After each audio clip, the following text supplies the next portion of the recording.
Kita sambut bersama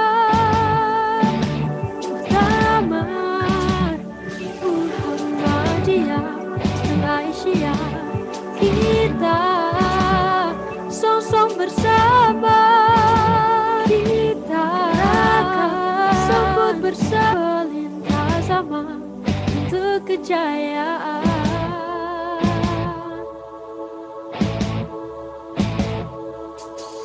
Kita cipta bersama bahagia dan bergembira dengan cita, jiwa dan raga kita tercurahkan dan gelorakan untuk semarakan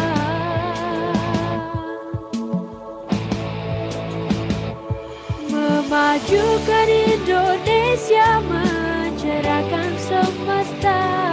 Muktamar Muhammadiyah ke-48, perempuan berkemajuan, mencerahkan peradaban bangsa. Muktamar Aisyah ke-48 di Surakarta.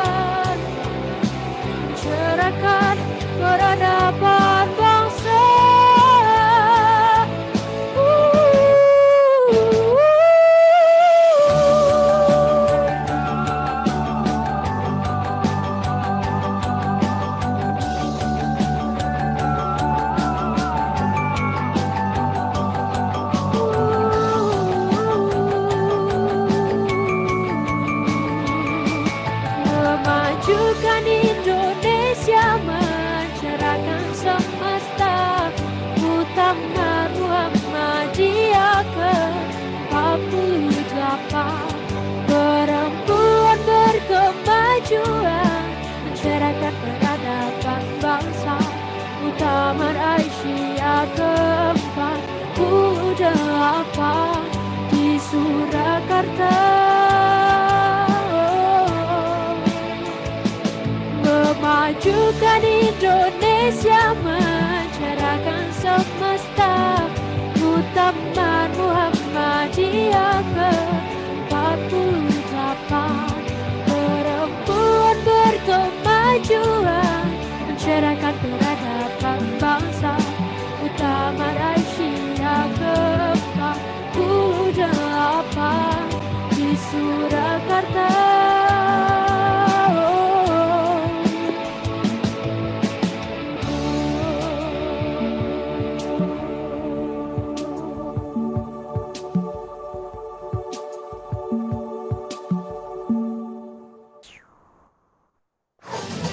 Bergembira.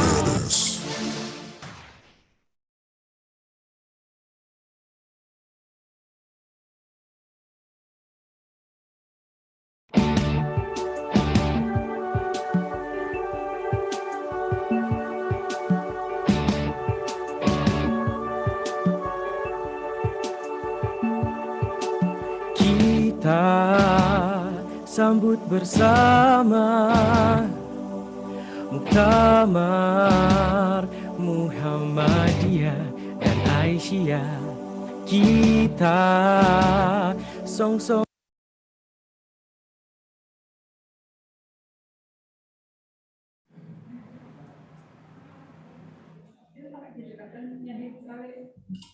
Cek.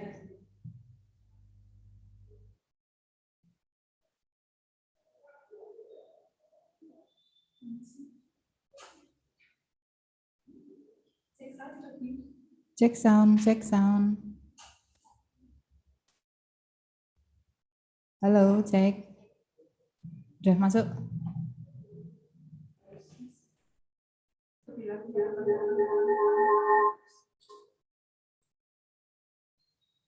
Cek, halo. Udah ya. Oke, dimulai.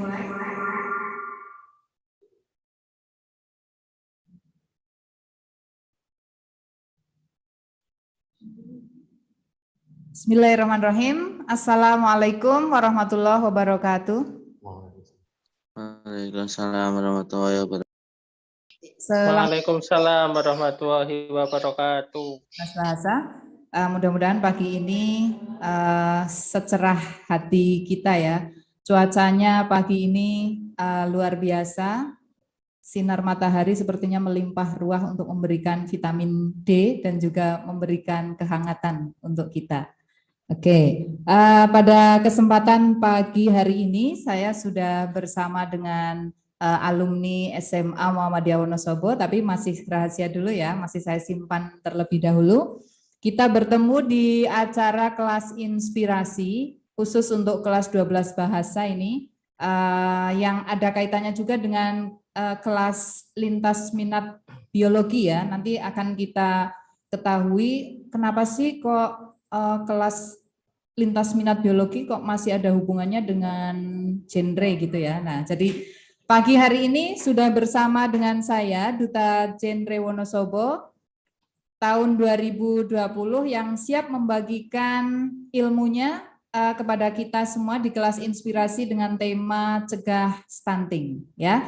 Langsung saja kita akan berkenalan terlebih dahulu dengan Mas Alfa Agus Setiawan, nanti akan disampaikan perkenalan diri oleh Mas Alfa Agus Setiawan sendiri. Silahkan saya berikan kesempatan sebelum kita memulai kelas inspirasi itu, kelas yang seperti apa, isinya itu kita akan membahas apa gitu ya. Tapi lebih baik kita berkenalan terlebih dahulu dengan narasumber yang sudah hadir di sini dan luar biasa sekali. Mas Alfa ini adalah salah satu alumni SMA Muhammadiyah Wonosobo tahun berapa Mas Alfa? Tahun 2020. Tahun 2020. Oke, apa kabar hari ini? Izin melepas masker. Iya, boleh silakan. Alhamdulillah sehat.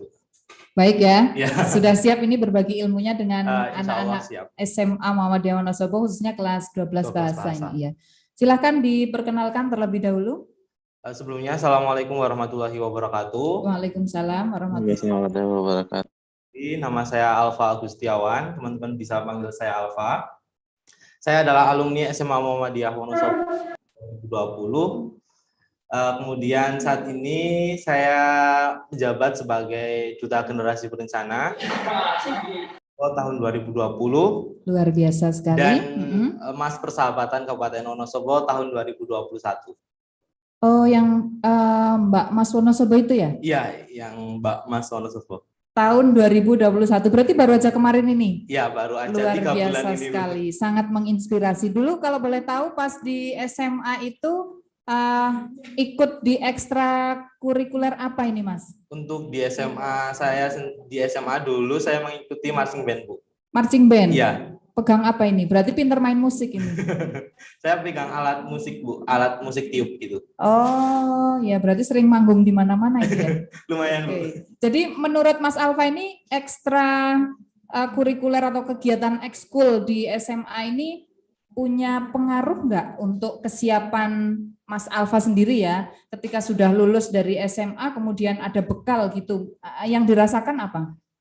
Tentunya itu ketika kita mengikuti ekstrakurikuler sangat berpengaruh di kehidupan setelah kita lulus, Bu. Iya. Karena di setiap ekstrakurikuler nggak marching band aja, mesti diajarkan kepemimpinan, kemudian public speaking, kemudian tanggung jawab, kemudian disiplin gitu, Bu. Yang jelas itu mengasah mental gitu ya. Mental juga ya. Membentuk karakter. Ya, wah, luar biasa sekali. Jadi ini bagi teman-teman yang kelas 12 belum mengambil kegiatan ekstrakurikuler ini rasanya sangat rugi sekali ya. Sangat rugi lagi. Oke. Harusnya itu ya sejak kelas 10. Sudah ikut atau sudah join di kegiatan-kegiatan di luar akademik. Iya. Oke. Ya, terima kasih sekali, tapi tidak ada kata terlambat ya. Mungkin Nanda semua yang kelas 12 ini belum ada kegiatan ekskul, mungkin ada kegiatan lain juga di luar, tetapi yang jelas yang namanya kehidupan sesungguhnya itu ya justru yang setelah sekolah. Ya, setelah lulus itu yang biasanya kita terjun langsung ke dalam kehidupan yang sesungguhnya. Oke, baik Mas Alfa, ini sekali lagi temanya adalah cegah stunting, jadi sesuai sekali dengan apa yang nanti akan disampaikan oleh Mas Alfa. Tapi sebelumnya saya beritahu terlebih dahulu untuk anak-anak kelas 12 bahasa nanti boleh bertanya apa itu stunting misalnya ya. Nanti sebelum bisa jadi ada beberapa hal yang belum disampaikan oleh Mas Alfa, bisa ditanyakan anak-anak melalui chat box saja ya. Nanti saya bacakan kemudian akan dijawab oleh Mas Alfa begitu. Nah, ini langsung saja kepada masuk ke temanya ya. Temanya tadi adalah cegah stunting. saya ingin tahu dulu ini, stunting itu apakah itu ya yang saya pernah mendengar istilah stunting itu kaitannya dengan anak-anak atau orang-orang yang kerdil itu. Iya. Iya. Jadi kalau stunting itu indikasinya pertama itu adalah tubuh pendek atau kerdil. Tetapi pengertian stunting ini adalah kondisi gagal tumbuh pada balita di bawah 5 tahun dan diindikasikan dengan tumbuh kerdil dan disebabkan oleh kekurangan gizi buruk dan infeksi yang terus-menerus gitu, Bu. Infeksi apa misalnya? Jadi dari janin itu ada nanti ketika tidak diasup gizi yang bagus, itu janinnya akan kurang berkembang dan mengalami infeksi gitu, dan itu akan terhambat terus gitu. Berarti asalnya itu dari ibu sendiri ya, maksudnya janin yang ada di dalam perut ibu itu kan berarti mengalami pertumbuhan seharusnya gitu ya, mengalami pertumbuhan, kemudian dia bertumbuh dengan sehat, itu pasti kan diawali dari ibu yang siap untuk mengandung, untuk hamil gitu ya. Oh gitu. Ya, disebabkan karena ibunya itu kurang pengetahuan tentang gizi, kemudian tentang kehamilannya belum siap, kemudian reproduksinya juga belum siap gitu. Oke, nah ini erat sekali kaitannya dengan mata pelajaran biologi ini ya, reproduksi itu kaitannya. Oh, oke. Terus apakah ciri-cirinya itu hanya dari tubuh yang kerdil saja gitu, atau ada ciri-ciri lain yang mengindikasikan kalau dia terkena stunting?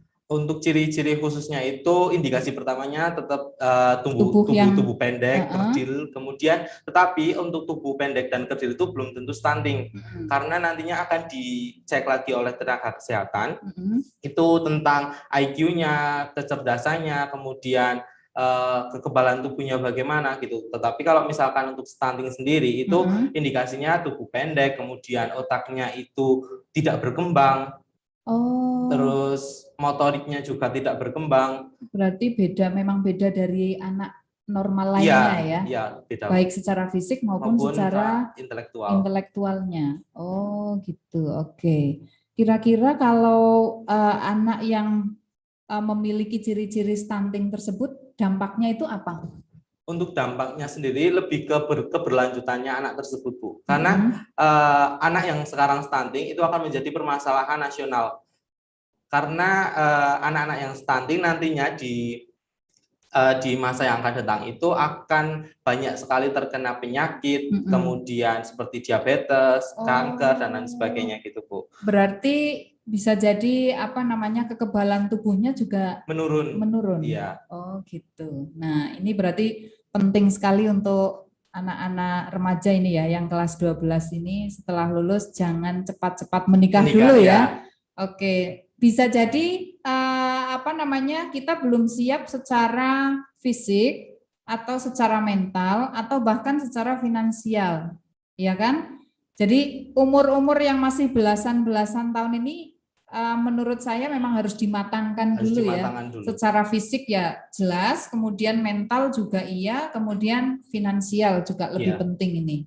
Oke, kalau menurut Mas Alfa sendiri usia yang sudah tepat gitu atau yang dianggap sudah ideal untuk menikah itu usia berapa? Untuk menikah itu di kita atau di BKKBN itu menyarankan di usia 21 tahun untuk wanita dan 25 tahun untuk pria. Karena untuk di usia 21 tahun ini reproduksi wanita itu sudah sangat siap untuk dibuahi. Oh, 21 ya? Di 21 tahun. Dan untuk di 25 tahun ini lebih ke prianya itu sudah mapan di ekonominya, kemudian di finansialnya, di emosionalnya juga sudah matang gitu.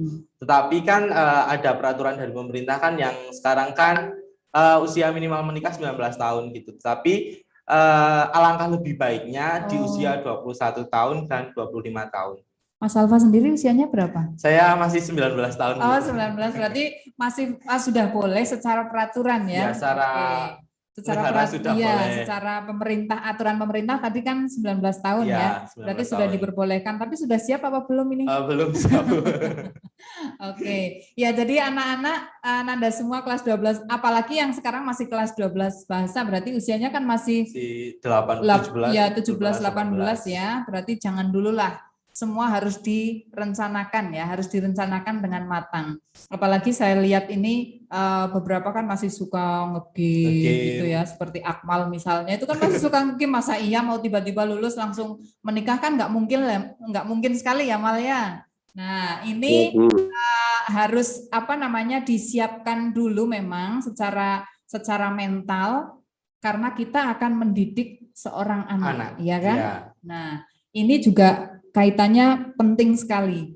Pendidikan anak tergantung oleh pendidikan orang tua. Mungkin itukah jadi penyebab stunting juga? Iya, jadi kalau penyebab stunting itu ada salah satunya itu pola asuh dari orang tua yang kurang optimal, Bu. Nah, cocok. Oke. Apa saja itu kira-kira penyebabnya itu apa? Untuk penyebabnya sendiri itu dibagi menjadi dua, Bu. Ada penyebab secara langsung dan tidak langsung. Nah, untuk penyebab secara langsung ini adalah asupan gizi yang kurang dan penyakit infeksi yang berulang dan secara jangka panjang gitu. Ini kalau berbicara tentang penyakit infeksi sepertinya agak mengerikan ya. Maksudnya yang infeksi itu apakah bisa organ-organ dalam gitu? Organ-organ dalam si janinnya gitu, Bu. Jadi nanti ketika tidak mendapatkan asupan yang bagus di dalam janinnya, nanti akan yang harusnya bertumbuh dengan baik tetapi akan terinfeksi gitu karena kekurangan gizi. Iya, kekurangan gizi dan yang jelas imunitas kan menurun ya. Menurun sekali iya. Gitu. Oke. Ya, jadi sekali lagi untuk terutama yang anak-anak putri nih.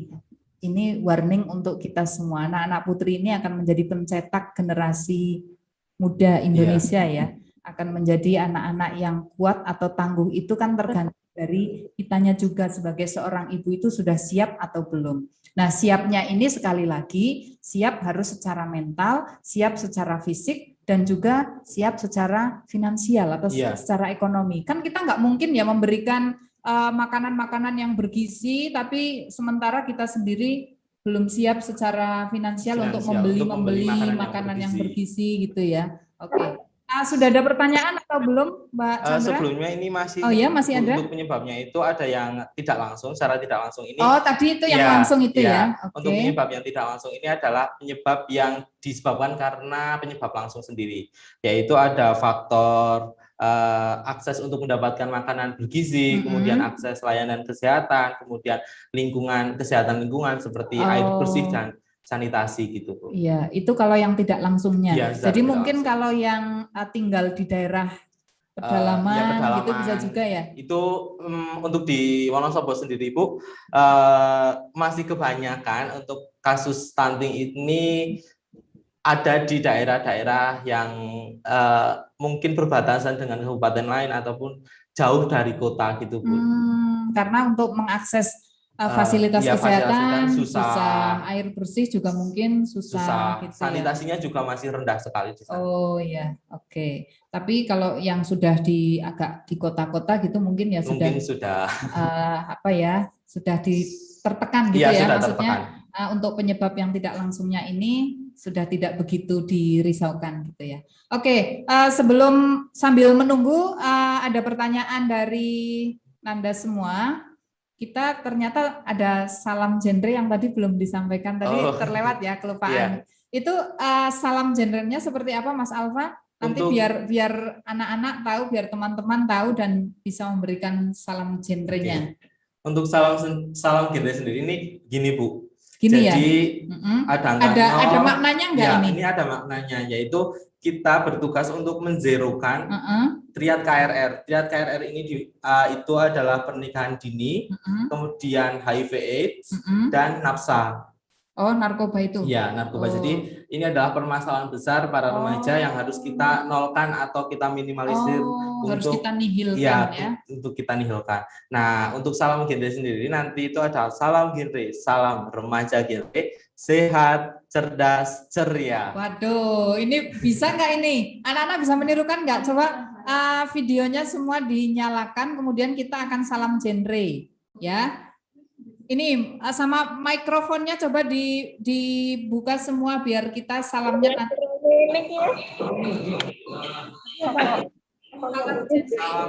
Salam remaja genre, sehat, cerdas, sehat ceria, sehat cerdas ceria. Ya, saatnya yang muda yang berencana. Waduh, Masih ada lagi. masih ada lagi. Terus selanjutnya Nyong Deke Cah Wonosobo. Wah. Wonosobo. Nyong BPN. Nyong Diki Cah Wonosobo. Iya bahasa ini. Alon temenan. Yang harus ditinggalkan anak-anak kira-kira yang mana ini? Ini Wonosobo. Jadi salah ini menjadi satu kesatuan. Oh, 3 itu. Iya, 3 itu menjadi satu kesatuan. Coba diulangi lagi, anak-anak semua kelas 12 bahasa ini. Rame-rame ya. Kita tirukan Mas Alfa. Salam genre. Hadir, Bu. Hadir, Bu. Salam. Nanti ada yang memimpin.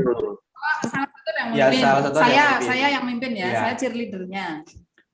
Udah siap belum? Oh, jangan guyu sih. Jangan ketawa. Sudah. Ini. Bu, tusuk. Halo. Kita Alon.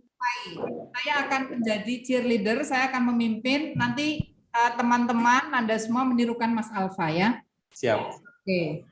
Tadi Gini. Yang terus pertama itu salam genre. salam genre. Nanti audiensnya jawab salam. Oh ya, nanti kamu menjawab salam gitu ya. Terus Yang yang kompak, yang semangat. Salam. sehat, ceria. Oke. Waalaikumsalam. Salam. Tunggu dulu. Saya pemimpinnya ya. Salam genre. Salam. Nih, Akmal mana? Ya. Saya salam genre, kamu menjawab salam, ya? Iya. Terus nanti yang kedua, Remaja genre. remaja genre, sehat, cerdas, ceria. Oke, diulang yang pertama dulu. Salam genre. Salam. Remaja genre. Sehat, ceria.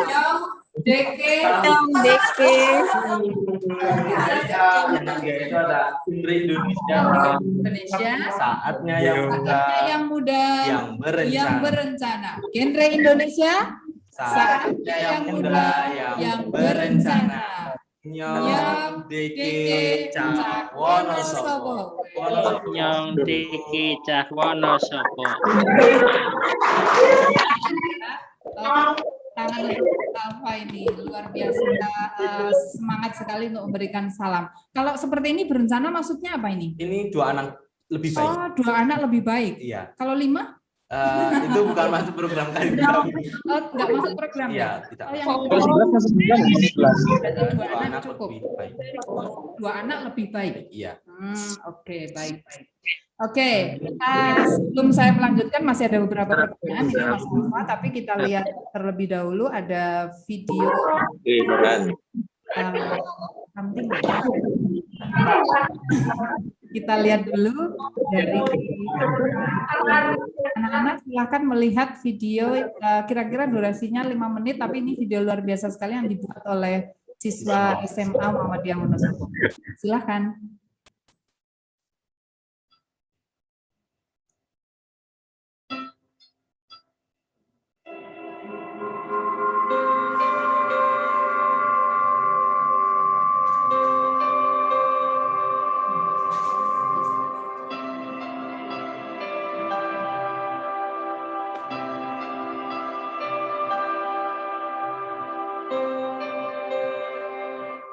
Yang mencerang siapa ya?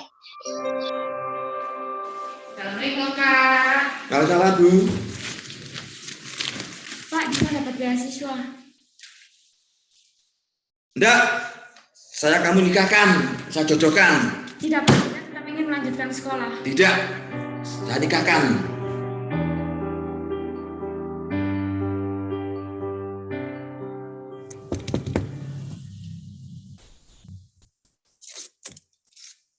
Mari Bu. Mohon maaf, mau minta izin atas nama Dina, ditunggu Bapak di ruang BK. Oh iya. Mbak Dina, ditunggu Bapak sekarang di ruang BK. Terima kasih ya Bu. Sama-sama.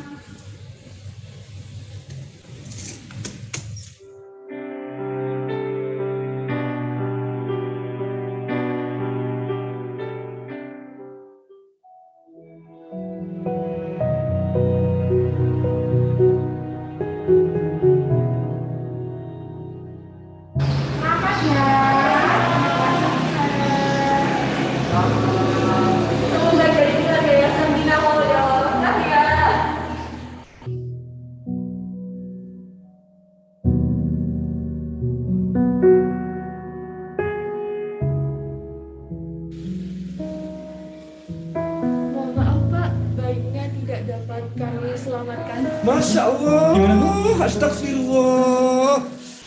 La ilaha illallah. Salam genre. Tingkat kasus pernikahan usia dini di Indonesia semakin meningkat semenjak virus COVID-19 menyerang. Penyebabnya adalah rendahnya akses pendidikan, akses ekonomi, serta kualitas layanan dan pendidikan kesehatan reproduksi, terutama pada usia remaja. Tingkat kemiskinan juga turut menentukan situasi pernikahan anak.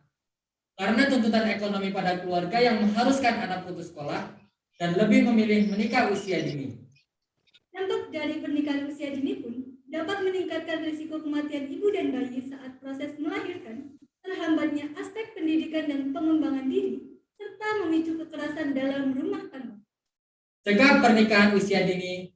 Remaja Indonesia, saatnya yang muda yang berencana.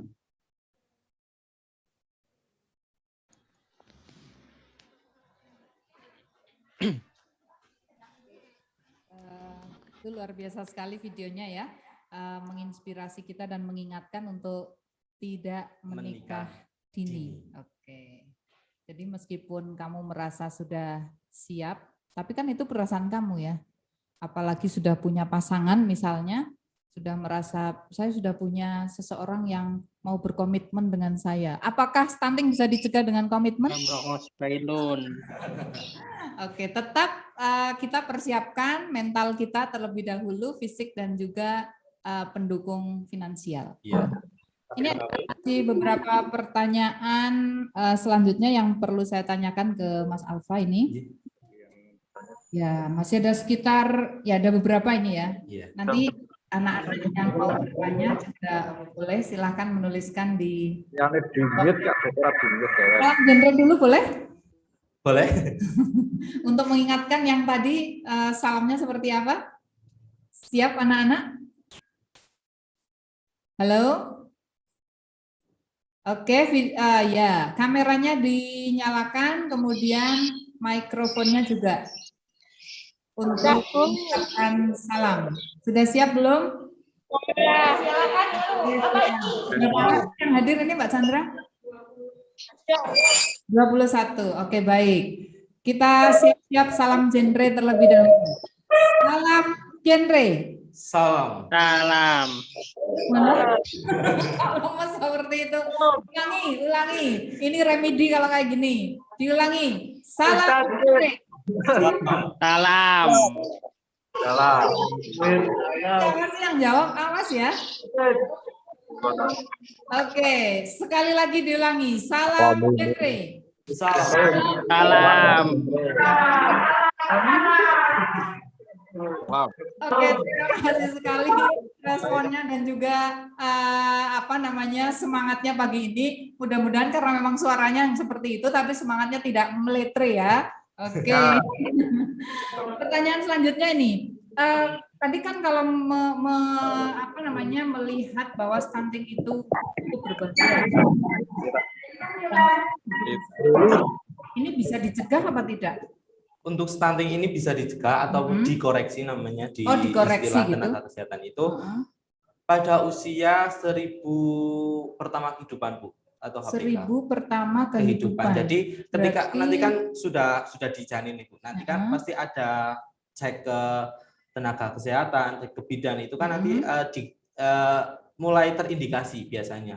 Anak ini di usia kandungan sekian kok tidak ukurannya tidak segini atau segini itu nanti terindikasi. Nah, dari situ ketika sudah terindikasi lebih awal, pencegahan stunting ini akan lebih mudah atau akan lebih mudah dikoreksi untuk nantinya tidak terjadi stunting pas lahirnya gitu. Tapi kalau misalkan mohon maafnya ketika ada orang yang mungkin jauh dari layanan kesehatan terus masih percaya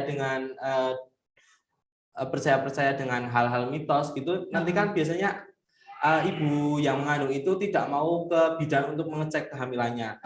Nah, dari situ akan terjadi stunting nantinya gitu Bu, karena tidak diketahui sejak dini ya. Iya. Kalau 1000 hari janin tumbuh gitu. Iya, jadi Sekitar berapa bulan jadi berarti? dari janin embrio itu dari Uh-uh. embrio sampai umur 2 tahun, maaf.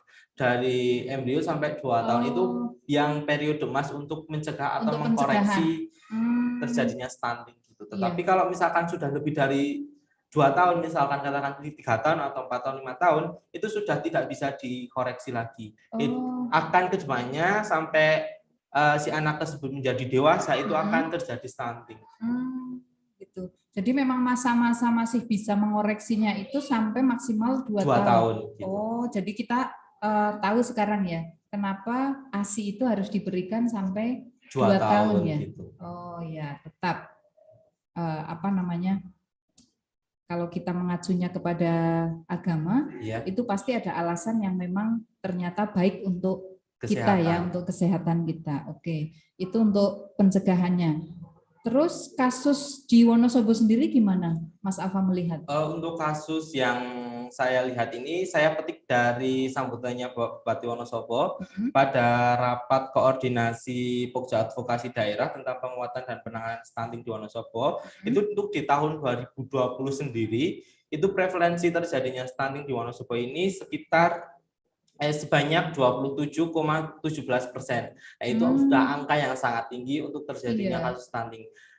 Karena di tahun 2020 ini Wonosobo menjadi kabupaten tertinggi kasus stunting di Jawa Tengah. Kalau 27% itu berarti sekitar berapa ya?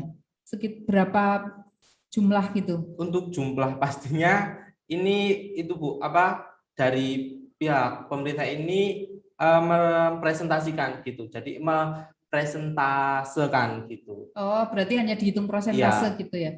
Tapi rata-rata berarti mungkin anak-anak yang masih balita, kemudian atau total ini? Ini total semuanya. 27% itu total. Berarti dari usia dari sudah terindikasi stunting sampai sudah yang terkena stunting nggak bisa dikoreksi lagi gitu. Sampai dewasa berarti ya. Terus untuk di tahun 2021 ini, alhamdulillah di Kabupaten Wonosobo ini sudah mengalami penurunan prevalensi kasus stunting, di mana saat ini Kabupaten Wonosobo itu presentasenya itu 11,5%. Jadi sudah alhamdulillah sudah turun. Ya, lumayan dan turun banyak berarti ya. Sudah lumayan dari turun 27 sampai 11. Berarti sudah banyak sekali nih. 16% ya, sekitar 16% ya. Untuk ini Bu, ada informasi yang perlu mungkin teman-teman ketahui bahwa Indonesia ini di tahun 2019 itu mengalami prevalensinya itu di 27,7%. Dan diharapkan untuk di tahun 2024 ini prevalensi stunting di Indonesia ini turun di angka 14%. Oh gitu. Ini perhitungan persentase secara nasional berarti secara nasional. Oke. Lah, kalau sudah ada target seperti ini berarti kan ada step-step atau ada strategi untuk pencegahan itu. Prioritasnya gimana? Prioritas pencegahan terutama untuk Wonosobo sendiri gimana? Untuk di pencegahan stunting ini kan sekarang sudah menjadi program prioritas pemerintah ya Bu. Jadi untuk mencegah stunting ini dari Kemenkes itu Kementerian Kesehatan ini ada 5 pilar. 5 pilar untuk pencegahan stunting yaitu komitmen dan visi untuk kepemimpinan tertinggi untuk mencegah stunting.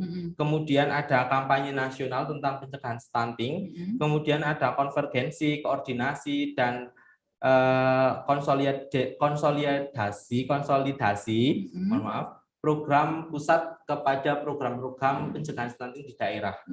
Kemudian ada informasi tentang gizi dan pangan untuk ibu hamil dan balita. Kemudian juga ada pemantauan dan evaluasi. Oh gitu ya.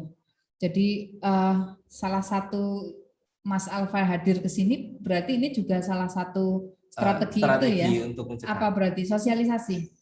Ya Bu, sosialisasi. Jadi untuk pencegahan ini bukan hanya dari tenaga kesehatan atau dari dinas-dinas terkait, tetapi untuk memberikan sosialisasi ini untuk di tahun ini Duta Generasi Berencana ini ditugaskan untuk memberikan sosialisasi tentang bagaimana cara pencegahan stunting, terus bagaimana bahaya stunting gitu.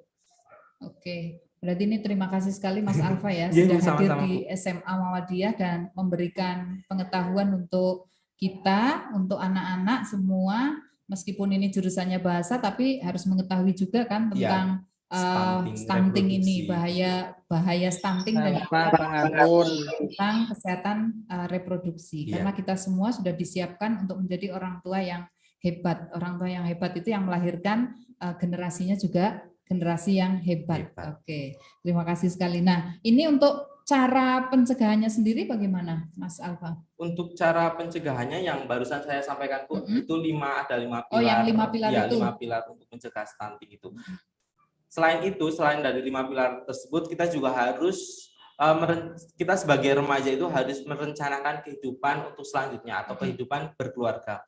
Nah, dari kita mempersiapkan rencana kita setelah lulus SMA mau kuliah atau mau bekerja, kemudian nanti di umur berapa ingin menikah, kemudian di umur berapa nanti memiliki anak gitu. Jadi itu harus mulai direncanakan gitu. Selain itu kita juga harus menahan diri untuk menikah. Nah, kembali itu lagi dia. untuk menikah. Ditahan dulu ya. Iya, jadi nanti itu bakal ketika ada ibu hamil yang melakukan pernikahan dini, kemudian mempunyai anak, jadi nanti dua-duanya masuk ke poli anak. Oh iya ya. Kalau sakit masuk ke poli maksudnya, anak. Karena Jadi bisa anak jadi memiliki seorang ibu itu bisa jadi masih usia anak-anak ya. Itu, iya. Dianggap usia anak-anak usia berapa? Jadi untuk 10 tahun sampai 24 tahun. 10 sampai 24 tahun Ya. dianggap masih anak-anak. Nah, itu. Kamu anak apalagi? Remaja gitu, Bu. Iya, anak remaja. Ya, tetap aja anak-anak gitu kan. Iya. Anak-anak tapi punya anak. Iya, kalau anak-anak. periksa sakit semua, maksudnya dua-duanya di poli Anak. Nah, nih. Kamu apalagi kamu ini masih kelas 12, tadi usianya 17 atau 18. Berarti kan kid yesterday afternoon alias anak kemarin sore. Jangan coba-coba untuk menikah dulu ya. Oke, meskipun tadi Bu saya sudah punya seseorang deh, sudah siap untuk menikahiku, untuk menafkahiku. Wah, jangan dulu. Masa depanmu masih terlalu panjang. Ya, masih harus banyak yang diukir, masih harus meninggalkan jejak-jejak kesuksesan dan perjuangan dulu ding, perjuangan dan kemudian kesuksesan gitu ya. Tetap semangat ini anak kelas 12 bahasa. Apa tadi diingat-ingat? Jangan menikah di usia dini, oke?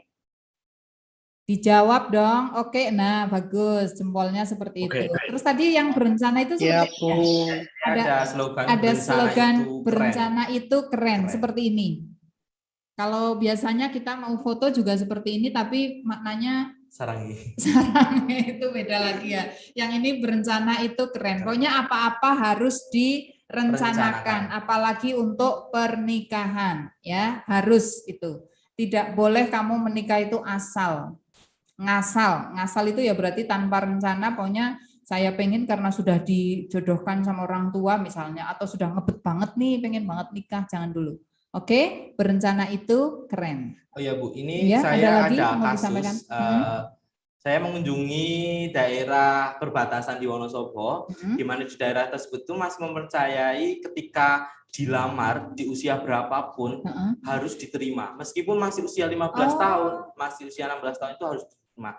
Karena masih mempercayai bahwa ketika si wanita ini menolak, itu akan menjadi perawan tua gitu. Ya elah, jadi perawan tua. di daerah tersebut masih tinggi sekali angka kasus pernikahan dini. Karena masih ada mitos seperti itu ya.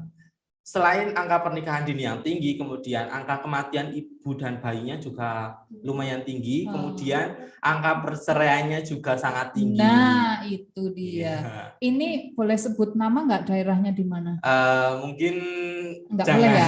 Berarti sensor gitu. Oke deh, nggak apa-apa. Tapi yang jelas kalau kita sudah mengetahui seperti itu, kita memang harus berpikiran yang luas gitu ya. Harus berpikiran yang maju supaya semua itu demi kesehatan kita, demi generasi kita yang akan kita hasilkan ya. Apalagi sekali lagi apalagi untuk yang anak putri, yang calon ibu ini. Ya meskipun semua tanggung jawab itu ada di pihak perempuan dan juga pihak laki-laki, semua sama saja ya. Tetapi untuk yang anak putri, mohon jangan punya pikiran bahwa nanti kalau ada yang melamar saya, kemudian saya menolak, saya akan menjadi perawan tua forever gitu, jangan. Itu hanya sebuah mitos. Ya, pokoknya harus dipersiapkan baik-baik. Kamu secara mentalnya, secara fisiknya, kemudian boleh nggak sih perempuan ini bekerja? Boleh aja boleh, ya. Bu. Sangat boleh. Saya juga kan perempuan Karena bekerja. sekarang kan sudah kesetaraan gender sudah merata juga, sudah tidak ada kayak laki-laki harus di atas, perempuan harus di rumah aja, kan sudah mulai dihilangkan. Emansipasinya gitu ya harus jalan. Nah itu, jadi berkarir dulu boleh, silahkan kalau dirasa sudah mapan, sudah mampu untuk menghasilkan keluarga yang berkualitas, betul. Keluarga yang berkualitas, yang bermutu gitu, nanti akan menghasilkan generasi-generasi yang juga akan sangat bermutu, gitu. Iya. Oke. Betul. Ada pertanyaan enggak ini, Mbak Chandra? Oh, tidak ada ya. Berarti sudah paham semua ini anak-anak kelas 12 bahasa?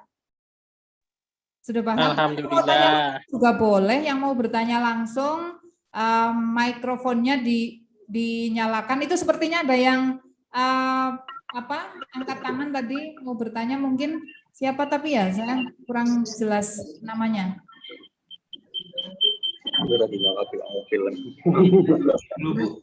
Masih ada, ya, masih ada lagi prioritas pencegahan dan penanganan stunting di Wonosobo. Oh, yang di Wonosobo. Iya. Jadi untuk daerah-daerah ini ditetapkan oleh pemerintah Kabupaten Wonosobo ini berdasarkan angka kasus stunting yang di daerah tersebut masih tinggi. Nah, itu yang saya riset dan saya dapatkan itu di beberapa daerah, yaitu di Kecamatan Kejajar itu ada di Desa Suren Gede, Desa Serang, Igrum Ranak, Sigedang, Tieng, dan Tambi. Oh, daerah atas-atas itu ya? Untuk, itu stuntingnya masih banyak? Masih banyak, Bu. Tapi untuk tahun ini sudah mulai turun karena sudah pencegahan dan penanganannya sudah mulai bagus. Gitu. Iya. Kemudian untuk di daerah Kertek itu ada di Desa Kapencar dan Pagerjo. Kemudian di Kecamatan Kepil itu ada di Pulau Saren, Ropoh, Kalipuru, dan Rejosari. Kemudian untuk di Kecamatan Kalibawang sendiri itu ada satu desa yaitu Kalialang. Kemudian untuk di Kecamatan Mojo Tengah itu di Desa Selukatan. Selukatan, ya, tahu. Untuk di Kecamatan Wonosobo sendiri ini masih ada di Kecamatan Wonosobo. Di Kecamatan Wonosobo. Kan padahal sudah di kota ya? Ya, jadi ini masih ada ditemukan masih tinggi, Bu, angkanya. Di mana itu? Di Desa Telogojati. Telogojati itu mana? Madukoronai. Oh. Ini kalau diamati rata-rata itu daerah-daerah dingin ya? Iya, Bu. Ya, meskipun secara umum Wonosobo memang daerah yang dingin, tetapi kalau melihat di apa tadi Kejajar, kemudian yang di Kalibawang itu semua kan daerah-daerah dingin yang mungkin daripada dingin-dingin nikah aja mungkin ya. Seperti itu mungkin. Kalau itu mungkin dari akses untuk kita bekerja atau untuk kita melanjutkan pendidikan itu susah, Bu. Jadi jalannya mungkin yang masih masih rusak. Iya, kemudian kalau mau sekolah juga perjuangannya juga, luar biasa ya. Oke. Nah, saya sebagai guru ini merasa ini juga, maksudnya kepekaannya itu sampai kepada hal itu loh.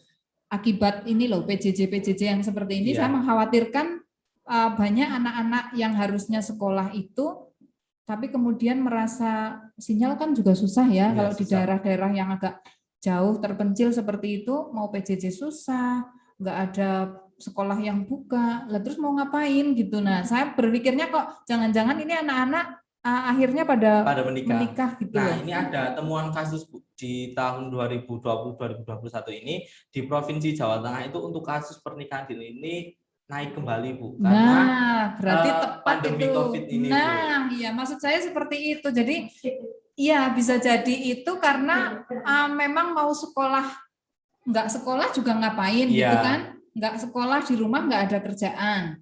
Terus mau sekolahnya tutup. Misalnya mau PTM misalnya ya, mau tatap muka seperti ini, mau sampai di sekolah kan juga butuh perjuangan yang luar biasa ya, transportasinya, terus dadak naik angkot berapa kali misalnya, jaraknya yang jauh. Nah, seperti itu ya memang kadang-kadang ada yang mengambil langkah sangat berani ya. Iya, untuk menikah. Iya, meskipun usianya masih dini. Masih dini. Jadi ketika si anak itu menikah itu belum tentu kemauan si anaknya itu, Bu. Jadi bisa jadi kadang karena orang tua karena ya. orang tua, kemudian karena itu masih mempercayai mitos-mitos yang tadi. Gitu. Oh gitu ya. Nah, Terima di kasih Wonosobo juga informasinya ini masih tinggi, Bu, untuk kasus pernikahan anak ini. Karena untuk katakanlah yang mau menikah di bawah usia 19 tahun gitu kan, itu harus melewati beberapa tahapan untuk bisa mendapatkan izin untuk menikah. Jadi untuk mendapatkan izin itu si calon pengantin itu akan dites dulu, Bu, di namanya itu di dinas pariwisata, di dinas DPPK BPPA di Wonosobo itu akan dites untuk ditanyain, diinterogasi, maksudnya di kesiapannya ya, mungkin kesiapannya ditanya bagaimana tentang gitu. Kesiapannya. Iya. Jadi, tapi tetap aja lolos gitu. Iya, Bu, masih aja lolos. Jadi ini ada dua spekulasi, Bu. Jadi yang pertama itu karena memang sudah kecelakaan atau hamil duluan. Yang kedua ini memang karena sudah mendaftar terus gagal terus mendaftar lagi. Jadi sudah beberapa kali sudah berpengalaman untuk tes, jadi lolos gitu, Bu.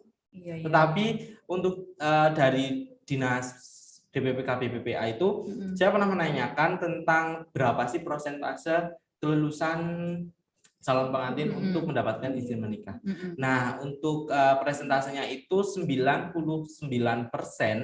itu tidak lolos. 99% tidak lolos. Ya, tapi itu lolos di ini pengadilan agama. Oh gitu. Jadi kan berarti tesnya double ya? Jadi kan tesnya itu dari surat rekomendasi untuk menikah itu kan dari Dinas KB. Nah, terus habis sudah mendapatkan surat rekomendasi lulus atau tidaknya itu akan dilimpahkan ke pengadilan agama. Nah, nanti pengadilan agama yang memutuskan layak atau tidak. Tetapi saya juga pernah menanyakan ke Pak Hakim Pengadilan Agama, itu kenapa angka yang tidak lolos kok tetap diloloskan untuk menikah. Itu karena agama, Bu, karena takut nantinya berzina, kemudian karena pertimbangan itu ya. Karena pertimbangan berzina, kemudian karena orang tuanya sudah males mending wis mbojo ae daripada bareng-bareng terus nanti malah gimana gitu. Gitu. Jadi ada kekhawatiran untuk kekhawatiran di ranah agama itu ya. Maksudnya untuk mencegah terjadinya perzinaan. Oke. Terima kasih sekali nih, informasinya luar biasa ya. Saya juga baru tahu ini ternyata di Wonosobo memang angka pernikahan dini untuk di masa pandemi ini meningkatnya bahkan mungkin drastis ya. Lumayan, Bu, karena di tahun sebelum pandemi ini kita sudah bisa mengontrol pernikahan dini, Bu. Sudah mulai ditekan untuk angka pernikahan dininya, tetapi di pandemi ini malah naik lagi. Gitu. Ya, karena memang semua COVID ini memang semua memiliki imbas ya, memiliki imbas dari adanya virus COVID-19 ini. Oke, tadi ada yang mau bertanya ya, Mbak Chandra?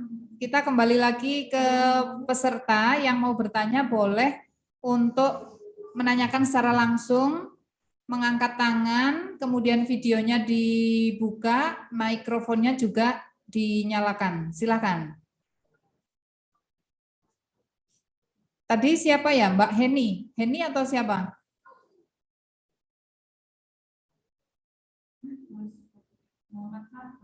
Oh, Farhan mau tanya, Mas Farhan. Ya, Bu. Mau tanya, Bu. Apa? Enggak, Bu. Kenapa?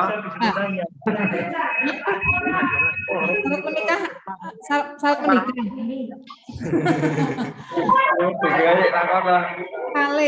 Kale sinten. Kalau bertanya di jalan. Kalau yang di chatbox itu apa, Mbak Chandra? Bukan ya? Bukan pertanyaan. Oke, kayaknya sih nggak ada yang bertanya. Saya harapkan ya semuanya sudah paham tentang stunting itu ya. Jadi untuk mencegah stunting semua berawal dari diri kita sendiri ya. Sebelum kita siap atau mampu untuk menghasilkan generasi muda kita atau menghasilkan keturunan begitu ya, kita memang harus menyiapkan terlebih dahulu dari segala aspek mentalnya disiapkan, fisik juga disiapkan, kemudian pendukungnya yaitu finansial itu juga harus disiapkan benar-benar. Baik, kalau tidak ada pertanyaan, oh ya, saya ingatkan kembali, silahkan Anda untuk mengisi presensi yang akan di-share-kan setelah ini, ya. Jangan lupa untuk mengisi sebelum kalian semua live presensinya karena hanya dibagikan di chat box Zoom ini. Jadi tidak ada di aplikasi yang lain. Oke? Ya, kalau tidak ada pertanyaan berarti saya cukupkan sampai di sini Mas Alfa. Ada pesan untuk anak-anak muda terutama kelas 12 bahasa di Smadiwa ini? Mungkin saya berpesan ke teman-teman semuanya untuk lebih mengiprahkan sayapnya. Oh iya, mengepakkan sayap gitu ya. Sayapnya di segala hal. Jadi untuk menjadi remaja yang berkualitas, remaja yang tegar, menjadi tegar remaja itu kita juga harus mengepakkan sayapnya kita selebar-lebarnya. Kemudian kita juga harus mendapatkan informasi-informasi tentang keremajaan, kemudian untuk mendapatkan informasi kehidupan selanjutnya gitu. Jadi saya berpesan ke teman-teman untuk keluar dari zona nyaman kalian gitu. Oke, keluarlah dari zona nyaman kalian. Kemudian temukan banyak sekali peristiwa dan pelajaran-pelajaran yang bisa diambil ya. Karena semua memang butuh perjuangan dan perjuangan itu tidak akan mengkhianati. Gitu ya mungkin ya. Oke. Ya seperti Mas Alfa ini kan dulu sudah berjuang banyak sekali, sekarang pun masih berjuang ya, tapi sudah mulai mungkin maksudnya memetik hasil dari dulu di SMA itu seperti di kawah Candra di muka gitu ya. Dididik luar biasa. Nah, sekarang sudah memiliki bekal untuk menapaki kehidupan selanjutnya.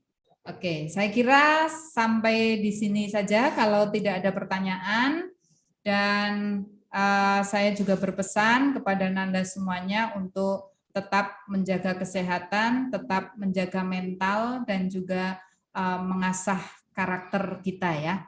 Karena kesuksesan itu tidak semata-mata berasal dari kecerdasan kita secara akademik, tetapi juga karakter yang luhur, budi pekerti yang luhur, dan kesantunan kita supaya menjadi manusia yang bermanfaat di masyarakat.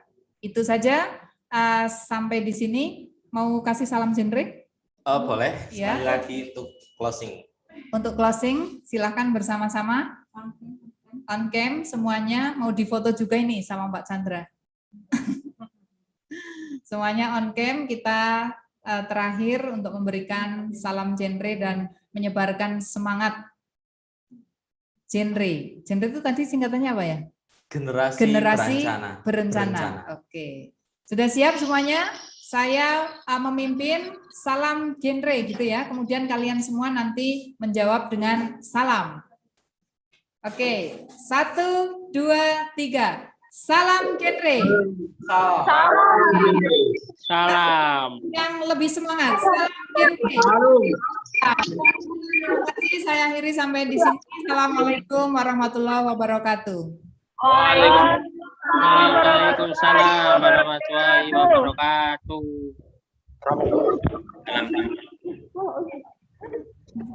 Alun ya.